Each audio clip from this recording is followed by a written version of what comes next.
सौ गोटा के नमस्कार। जय मिथिला। एगो लापता मिसिंग बच्चा के जे से नाम आयल हँ। उम्र 12 साल छै। नाम छै आदर्श कुमार झा। पिता कन्हैया कुमार झा।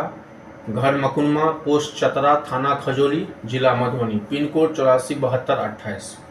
23 तारीख के यानी कि परसू खाना 10 बजे दिन से अपन दोस्त के संगे जे से घर से लापता छथिन।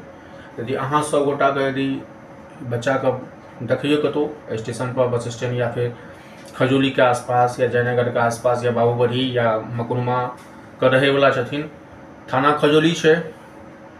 ओना थाना में सेहो जे छै से नोटिस डाल देल गेलै हँ लापता के।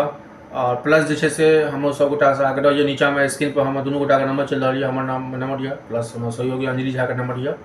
दुनू नंबर में से कोनो अहाँ व्हाट्सअप कर सकै छी। फेर से कहि दै छी, नाम आदर्श कुमार झा छै। पिता कन्हैया कुमार झा। घर मकुरमा, पोस्ट चतरा, थाना खजोली, जिला मधुबनी।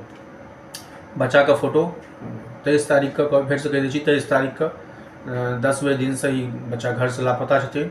यदि अहाँ सब गोटा का बच्चा देखबै, कतौ देखाय तो प्लीज अहाँ व्हाट्सअप या मैसेज या कॉल जरूर करब। दुनू नंबर अहाँके स्क्रीन पे। धन्यवाद। और देखैत रहू मिथिला समाचार। और फिर हम सब भेटै छी किछु खबर के संगे। धन्यवाद।